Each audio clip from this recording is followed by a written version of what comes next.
You just came back from meeting with the Bilderberg Group. The Bilderberg Group are, you know, when people who are conspiracy theory people, they send me mail, it's usually about the Bilderberg Group. And I get these books on my front door, which I'm uncomfortable with. And it's all about the Bilderberg, like they're the modern-day Illuminati.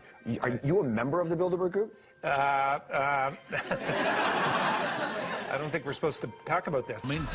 Now, you are the president of the Council on Foreign Relations, all right? Yes, sir. You guys toy with countries of the world like toys, don't you? You're like the Illuminati, you're the Masons, you control everything, don't you? That's the rap on you guys. How about a tinfoil axe? Huh? Look at this thing. Yeah, check that out. Made of solid tinfoil through and through.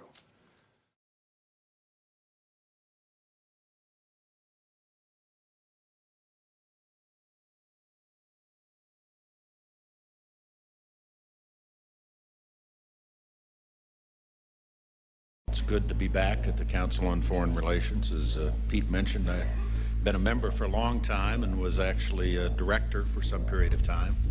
I never mentioned that when I was campaigning for re-election back home in Wyoming. I loved it. Doing a column is a great job. I'm going to an equally great but different job, and in a way a job that caps everything I've been doing in my life, in government, in academia, and in journalism. I think that's what the Council on Foreign Relations will allow me to do. Well, you know, for example, you had me and 3 or 4 other folks on this show a few months ago to talk about the New World Order, right? Exactly. Right? Bob I talk Hormats about and it, you, exactly. Right. I talk about it all the time. Even more suspect is a private group called the Trilateral Commission. David Rockefeller and Henry Kissinger are among its some 300 influential members. The Trilateral Commission, rich and powerful business and political leaders from Japan, Europe, and North America. The New York-based policy group was formed in 1973 by Chase Manhattan Bank Chairman David Rockefeller. In addition to Rockefeller, there are many other noted American members. Among them, economist Alan Greenspan, former Defense Secretary Harold Brown. George Bush was once a member, but resigned last year before his unsuccessful presidential campaign. Back then, it wasn't politically wise to be aligned with what his party's right wing considered a shadow world government. The United Nations would take over America. The Trilateral Commission would control the world. Just look at its membership, they say. Current and former members include Presidents Clinton, Bush, and Carter. Names like Brzezinski, Christopher, Kissinger, and Schultz. And top executives of ITT, Xerox, Exxon, and Nations Bank.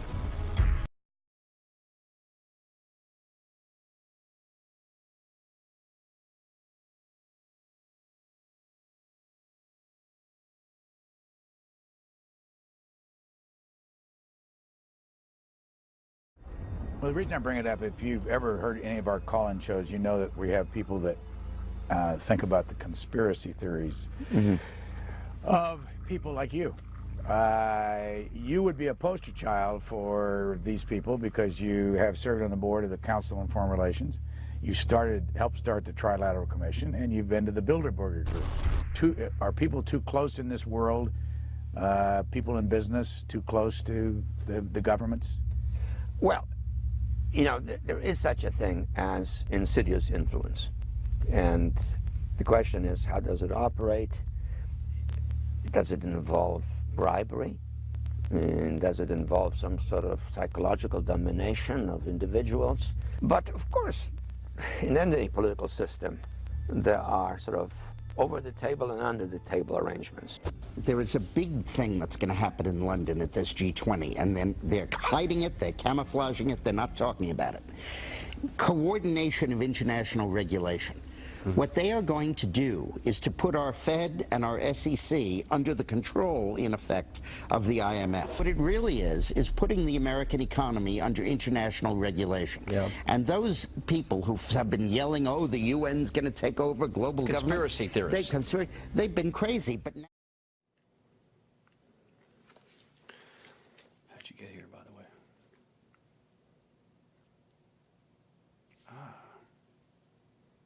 The ASMRS. Lloyd's Travel Agency. I've always wanted to, yes, okay. to book a cruise myself.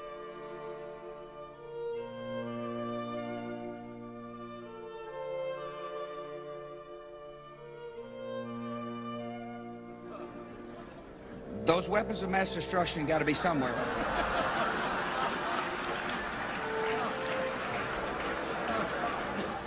Those weapons of mass destruction got to be somewhere. I'm letting down, dude. I tell you what. Shit! Oh, my ear! We need to get the fuck out of here! Nope, no weapons over there.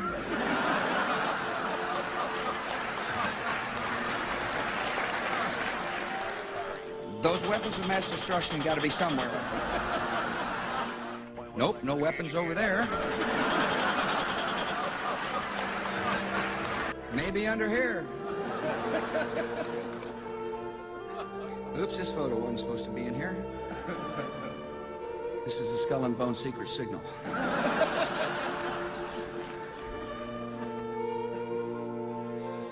This is a Skull and Bone secret signal. This is a Skull and Bone secret signal. This is a Skull and Bone secret signal.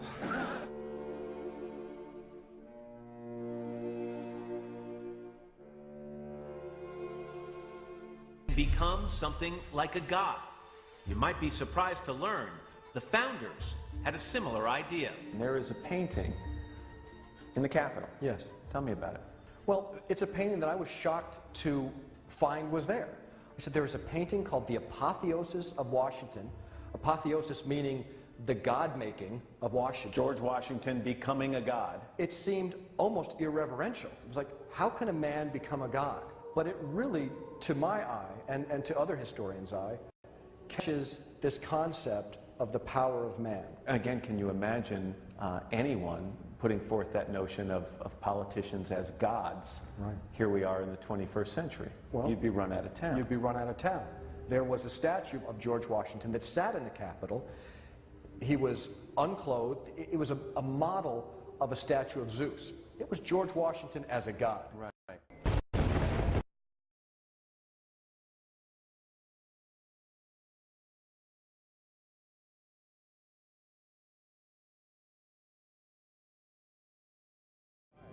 And we are, as a people, inherently and historically opposed to secret societies, to secret oaths, and to secret proceedings.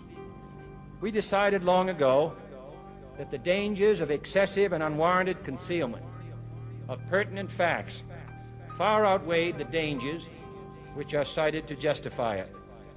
Even today, there is little value in opposing the threat of a closed society by imitating its arbitrary restrictions. Even today, there is little value in ensuring the survival of our nation if our traditions do not survive with it. And there is very grave danger that an announced need for increased security will be seized upon by those anxious to expand its meaning to the very limits of official censorship and concealment. That I do not intend to permit to the extent that it's in my control. And no official of my administration, whether his rank is high or low, civilian or military, should interpret my words here tonight as an excuse to censor the news, to stifle dissent, to cover up our mistakes, or to withhold from the press and the public the facts they deserve to know. For we are opposed around the world by a monolithic and ruthless. In 2001, following the 9/11 terrorist attacks, the Jacobs family became the first family to be injected with microchips in front of a live television audience.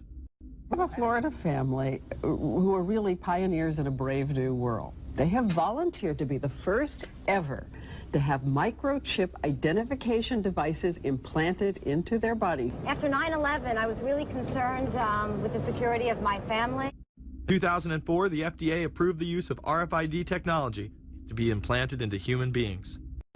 However, studies dating back to the 1990s show the implantable microchip has been linked to cancer in animals, but this has not slowed the agenda of control. In Barcelona, trendies get chips in order to receive VIP status at the exclusive Baja nightclub.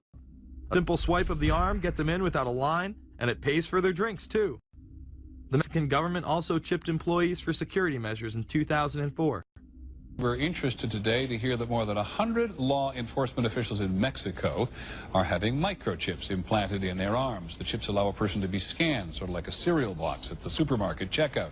Mexico's Attorney General and 160 of his deputies have had microchips implanted in their arms. It is to provide access, said the Attorney General, to the right people in exclusive areas. Today, aside from being promoted as a device that can save your life by storing all of your medical information in it, it is being promoted as the next generation tool for video gaming.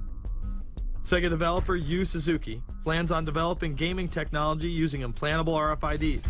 He states, people that have some sort of chips in their bodies, to be able to keep track of vital signs. So it doesn't have to be a scary thing, but you could put a sensor here. You know, a bit like the Matrix, as he points to his arm. It's not really something only in the future. Some people already have them, chips in their bodies. Suzuki is correct. It has never been easier to order a microchip online and implant it under your skin. Microchips implanted in your hand, arm, or shoulder is just the beginning. Some have already taken implantable brain chips that may enable the blind to see again, the deaf to hear, and much, much more, including the ability to download information directly into the brain and instantly communicate with anyone in the world, creating a worldwide mind.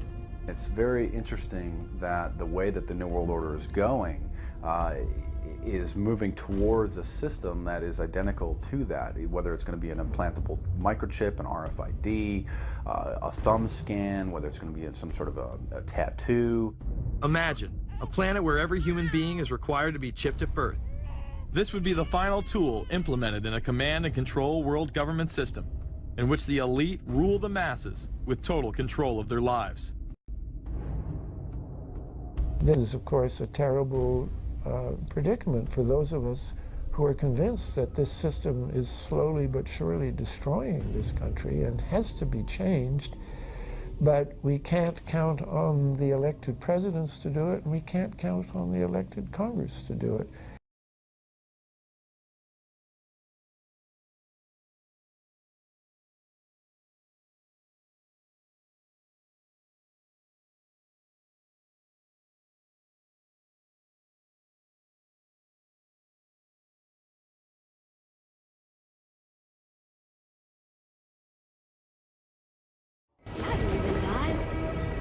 Describe God? Wow. Well, I would say for me, it's a really personal question. Well, it is, and you don't have to answer it. It's we can move on if you don't want to answer it. It's entirely up to you. Yeah. Well, it's certainly not a test. Okay. No, I don't mind answering it. I think God, to me, though, is I believe there is a power that I am striving for. I think the best way to describe that would be to name that God, you know.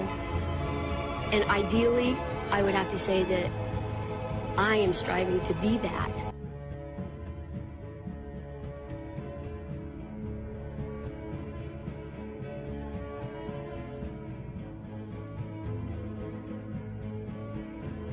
I know for a fact that there's definitely people that believe in Satan and worship Satan, you know what I mean? That that's real, that exists. Like there's people in power that to control the labels, the owners of the labels. Yeah, that exists. Them motherfuckers is the devil.